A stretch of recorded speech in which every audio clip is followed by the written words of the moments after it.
आर्य समाज क्या होता है? क्या आर्य समाज में अरेंज मैरिज की तरह मैरिज किया जा सकता है? क्या आर्य समाज में लव मैरिज किया जा सकता है? क्या आर्य समाज में की गई शादी वैलिड होती है? आर्य समाज में शादी करने का प्रोसीजर क्या होता है? क्या आर्य समाज कोई बहुत भव्य टेम्पल होता है? क्या आर्य समाज में शादी करेंगे तो वो पूरी तरह से मान्य होगा? प्रतिनिधि सभा क्या होता है?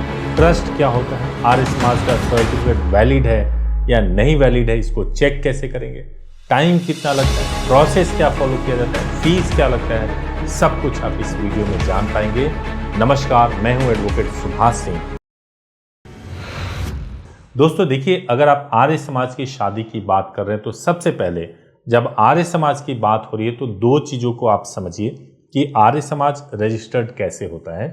आर्य समाज दो तरीके के हैं। एक पहला जो आर्य समाज है वो प्रतिनिधि सभा आर्य समाज कहा जाता है। जितने भी बड़े बड़े भवन आर्य समाज के दिखते हैं ऑलमोस्ट ये सभी जो होते हैं वो प्रतिनिधि सभा वाले आर्य समाज होते हैं। तो दोस्तों आगे बढ़ने से पहले मैं आपको कहना चाहता हूं, अगर आपके मन में कोई भी सवाल हो, मैरिज से संबंधित या लीगल सवाल हो, तो आप हमारे हेल्पलाइन नंबर 8800444455 पर सुबह 9 बजे से लेकर शाम को 8 बजे तक कॉल कर सकते हैं।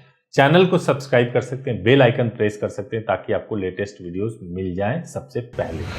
प्रतिनिधि सभा में अगर किसी को आर्य समाज मैरिज करना है, वहां जाके मैरिज करना है, तो उसका प्रोसेस दूसरा होता है। और दूसरे लोग जो होते हैं उन्होंने आर्य समाज के नाम पे ट्रस्ट बनाया हुआ होता है और उस ट्रस्ट के माध्यम से मैरिजेज और बाकी जो सोशल एक्टिविटीज होती है उसको करते हैं। अब दोनों में से कहाँ शादी करें तो ज़्यादा वैलिड होता है? अगर आप प्रतिनिधि सभा आर्य समाज में मैरिज करते हैं तो वहाँ पे आपको मैरिज के लिए पेरेंट्स को लाना जरूरी होता है। वहाँ पे मोस्टली ये कोशिश की जाती है कि वो अरेंज तरीके से हो। अगर 100-50 लोग आए तो उनके खाने पीने की व्यवस्था भी की जाए। सब कुछ अरेंज तरीके से करने की कोशिश की जाती है प्रतिनिधि सभा में। लेकिन डिपेंड करता है, बहुत सारी प्रतिनिधि सभा आर्य समाज ऐसा नहीं भी करती है और बहुत ऐसी हैं जो करती भी हैं। जो ट्रस्ट वाले आर्य समाज होते हैं, मोस्टली ट्रस्ट आर्य समाज को उन लोगों ने खोला हुआ है जिनको स्पेशली मैरिज का ही काम करना है। मोस्टली जो एडवोकेट्स वगैरह से कनेक्टेड लोग होते हैं उन्होंने ही ट्रस्ट वाला आर्य समाज खोला हुआ है। और यहाँ पे अगर आप मैरिज को परफॉर्म करते हैं तो इसमें बहुत कम फॉर्मेलिटी होता है। पेरेंट्स हो ना हो कोई फर्क नहीं पड़ता और कोशिश ये होती है कि यहाँ से शादी होने के बाद से मैरिज को तुरंत रजिस्टर्ड करा दिया जाए। ऐसा जो जेन्युइन आर्य समाज होती है वो ऐसा कोशिश करती है। अब सवाल यह है कि कहाँ सही है, प्रतिनिधि सभा में मैरिज करना सही है या ट्रस्ट वाले आर्य समाज में सही है? ये डिपेंड करता है आपके प्रायोरिटी के ऊपर कि आपको क्या चाहिए। अगर आप चाहते हैं कि आपका मैरिज जरूर रजिस्टर्ड भी होना चाहिए तो ट्रस्ट वाले आर्य समाज में जा सकते हैं। वहाँ पे एडवोकेट के थ्रू करेंगे तो मैरिज को रजिस्टर्ड भी करा देंगे कोर्ट से। तो ये पूरी तरह से आपके ऊपर डिपेंड करता है। जो सर्टिफिकेट होता है आर्य समाज का वो मैं आपको स्क्रीन पे दिखा देता हूँ। अमूमन सब लोग अलग अलग तरीके के सर्टिफिकेट बना करके रखते हैं। ये जो सर्टिफिकेट दिख रहा है ये आपको आर्य समाज दिल्ली का सर्टिफिकेट है। इसी तरीके का सर्टिफिकेट होता है आर्य समाज का। एक और मैं दिखा देता हूँ, ये गाजियाबाद का दिख रहा है आपको। इसी तरीके के सर्टिफिकेट होते हैं जो प्रोवाइड किए जाते हैं। अब सवाल ये है कि ये सर्टिफिकेट जेन्युइन होते हैं या नहीं होते हैं। आर्य समाज का सर्टिफिकेट जेन्युइन है वो तभी पता चल सकता है जब उस सर्टिफिकेट को गवर्नमेंट की कोई अथॉरिटी मान्यता दे।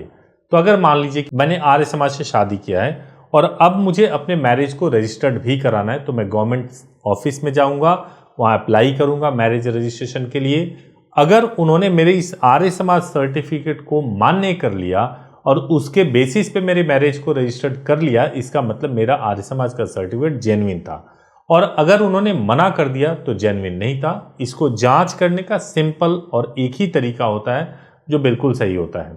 एक और चीज जो देखना चाहिए कि क्या आर्य समाज रिकॉर्ड्स को मेंटेन करती है कि नहीं करती है। शादी कराती तो है बट रिकॉर्ड मेंटेन करना भी बहुत जरूरी होता है ताकि कभी भी कोई इंक्वायरी हो तो रिकॉर्ड को शो किया जा सके।